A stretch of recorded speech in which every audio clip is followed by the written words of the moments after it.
क्या आपको पता है वास्तु के हिसाब से गृह निर्माण, भवन निर्माण कौन से महीने से शुरू करना चाहिए? अगर नहीं पता है और आपने भवन निर्माण किसी गलत महीने में शुरू कर दिया, तो ये आपके लाइफ का में ना बहुत सारी प्रॉब्लम क्रिएट कर सकता है, बहुत सारी परेशानियाँ खड़ी कर सकता है। वास्तु के हिसाब से 4 महीने बहुत शुभ माने गए हैं भवन निर्माण के लिए। वो कौन-कौन से महीने और कौन से महीने में क्या रिज़ल्ट मिलता है, ये मैं चीज़ें आपके सामने आ आने वाले वीडियो में बताता हूँ। सबसे पहले जो हमारे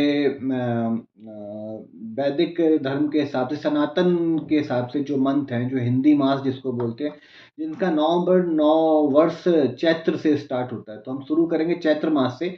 चैत्र मास में बनाया गया मकान व्याधि देता है। व्याधि मीन्स हर्डल्स, स्ट्रगल और कठिनाइयाँ पैदा करता है। अगर आप भवन का निर्माण बैसाख में करते हैं, तो ये धन रत्न की प्राप्ति देता है। धन रत्न मतलब आपको पुत्र पौत्रादि से भरपूर घर रहेगा और कभी पैसे जैसी की समस्या नहीं आएगी। तीसरा महीना आता है ज्येष्ठ मास। ज्येष्ठ मास में किया गया गृह निर्माण मृत्यु तुल्य कष्ट देता है, या मृत्यु उस जातक की मृत्यु देता है जिसका वो अपना मकान हो।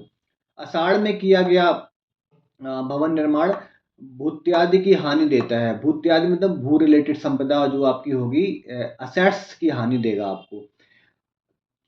पांचवा महीना आया श्रावण, जिसको सावन भी कहते हैं। सावन मास में करा गया निर्माण मित्र लाभ देता है। मीन्स आपके पड़ोसी बहुत अच्छे होंगे, आपकी सोशल नेटवर्क बढ़ेगा, चीज़ें आपकी लाइफ में डे बाई डे अच्छी होती चली जाएंगी। छठवां महीना आया भाद्रपद, जिसको भादों भी कहते हैं। भाद्रपद का महीना भवन निर्माण के लिए अच्छा नहीं माना गया, हानि देता है। अलग अलग तरीके की जीवन में आपको हानि देता रहेगा। सातवां महीना आता अश्विन।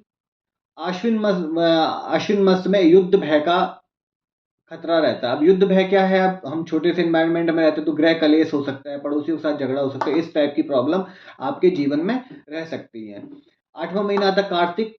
कार्तिक के महीने में बनाया गया मकान, बनाया घर धन लाभ देगा, धन धान्य से भरपूर ऐसा घर होगा। नौवां महीना आता माघ, जिसको माघ भी कहते हैं। माघ में बनाया गया मकान भी धन वृद्धि के लिए अच्छा माना जाता है। 10वां महीना पौष आता है, जिसको पूस कहते हैं। पूस मास में बनाया गया मकान चोरी आदि का भय देता है। जिसके अपना मकान पूस में जिसने गृह निर्माण कार्य शुरू करवाया होगा, तो देखना उसके घर में चोरी चपारी अक्सर होती रहती है। 10वां महीना आता माघ का। माघ मास में कराया गया भवन अग्नि भय देता है। अग्नि भय देगा, शॉर्ट सर्किट्स होते रहेंगे, इलेक्ट्रिक के इश्यूज आपके मकान में आते रहेंगे। 12वां महीना फागुन का आता है, जिसमें होली होती है। फागुन मास में करा गया मकान, बनाया गया मकान लक्ष्मी वृद्धि देता है। अगर आपको भी वास्तु संबंधित कोई समस्या है, कोई समाधान है, आप हमें कमेंट सेक्शन में जाके मैसेज ड्रॉप कर सकते हैं। मैं कोशिश करूंगा आपके सवाल का जवाब देने का। अगर आपकी कोई कंसर्न